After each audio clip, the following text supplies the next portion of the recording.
Olá, queridos! Juntos mais uma vez para mais um estudo da lição. E a nossa lição hoje tem como título O Copo da Adivinhação. Porém, antes de nós avançarmos, convido você a orar neste momento. Falemos com o Senhor.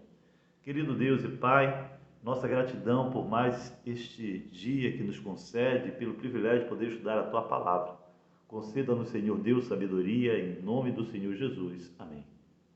Muito bem, queridos. Os irmãos de José estão retornando para casa, com a sensação de missão cumprida.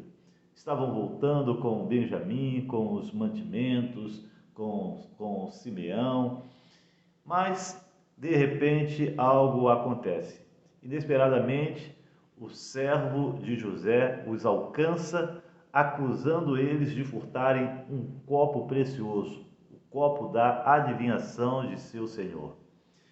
É interessante ali a argumentação dos irmãos de José de que eles eram inocentes, de que eles não teriam feito esse ato maldoso, até porque quando eles perceberam na viagem anterior que o dinheiro que eles haviam pagado estavam nos sacos, eles levaram de volta para o Egito.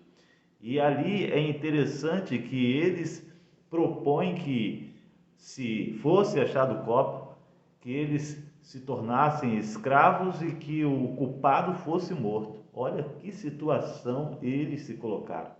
E é interessante que o servo de José até amortece a situação para eles. Não, os inocentes podem retornar tranquilo em paz, mas o culpado será escravo do meu Senhor. E a narrativa diz que eles abriram o saco e foram abrindo desde o mais velho até o mais moço. E encontrou o copo justamente no saco de Benjamim. E aí o desespero tomou conta dos irmãos. E agora, o que fazer? Começaram a pensar no que poderia acontecer, começaram a pensar no pai. Mais uma vez, o pai estaria sofrendo e Judá ali naquela situação toda, pois Judá havia se colocado como responsável por Benjamim. Eles voltam para o Egito e chegam ali no Egito. E Judá então começa um diálogo com José. José então pergunta o que foi isso que vocês fizeram e tal, e Judá então ali ele começa a argumentação. Chama a sua atenção para algo importante dentro desse contexto, é que tudo estava girando em torno de um copo, mas não era qualquer copo, era um copo supostamente precioso, pois era o copo da adivinhação, o que justificaria, né, a severidade como o governador, na visão dos irmãos, estivesse tratando eles em busca deste bem precioso. É importante também entender que Benjamim ele teve uma honra a mais do que seus irmãos em seu tratamento. Ele foi um convidado de honra e provavelmente ele teve acesso a este copo. Daí então justificaria, né, o fato de ele ser realmente um possível, né, a pessoa mais possível de ter furtado, roubado este copo. E o fato do copo ser o copo da adivinhação, desta forma, José evocava para ele poderes sobrenaturais, a capacidade de adivinhar. Tanto é que quando Judá começa a argumentar, ele diz: o que nós podemos dizer? Não há nada que possamos falar. Deus encontrou a nossa iniquidade. Deus encontrou. Dessa forma, a intenção e a estratégia de José era realmente levá-los a considerar o que havia acontecido no passado.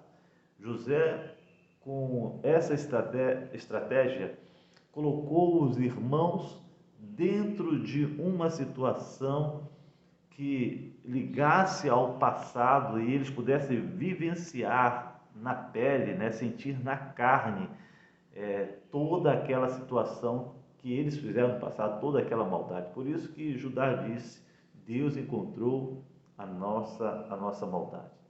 Mas o que mais me chama a atenção dentro desse ponto foi quando José narra a história conta a história para José do que havia acontecido com seu pai, toda a situação, todo o trauma que o pai passou, todo o trauma que a família vivenciou por conta da perda de José.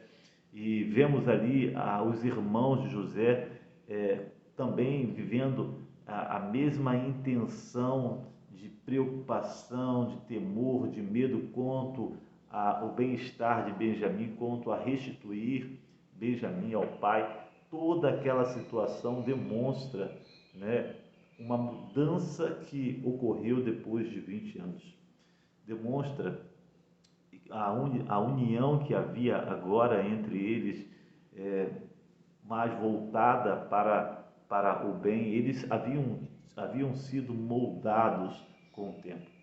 E é interessante, né, o fato de que José ele percebeu essa mudança de atitude, principalmente quando Judá ele se propõe a ficar como escravo no lugar de Benjamim. E esse aqui é um momento crucial dessa narrativa do capítulo 44, pois é o momento onde é apresentado a substituição. Um substituto é provido para o culpado. É interessante que aqui nós podemos relembrar aquele carneiro que substituiu Isaac lá no Monte Moriá. Na hora que Isaac estava para ser sacrificado, Deus proveu um carneiro para que pudesse tomar o lugar de Isaac. Aqui, quando Judá toma o lugar de Benjamim, também nos remete ao futuro, olhando naquela perspectiva, olhando para a cruz, quando Jesus toma o nosso lugar ali na cruz do Calvário. Essa é a lei da substituição.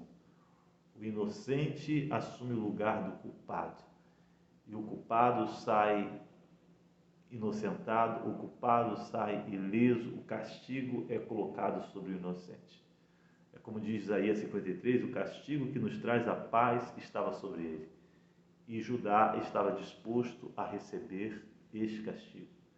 Esse foi realmente um ponto forte dentro dessa narrativa, e é interessante que essas histórias, né, de José com o irmão mostra para nós, né, cenas do plano de salvação na pessoa de Cristo para com o povo, para conosco.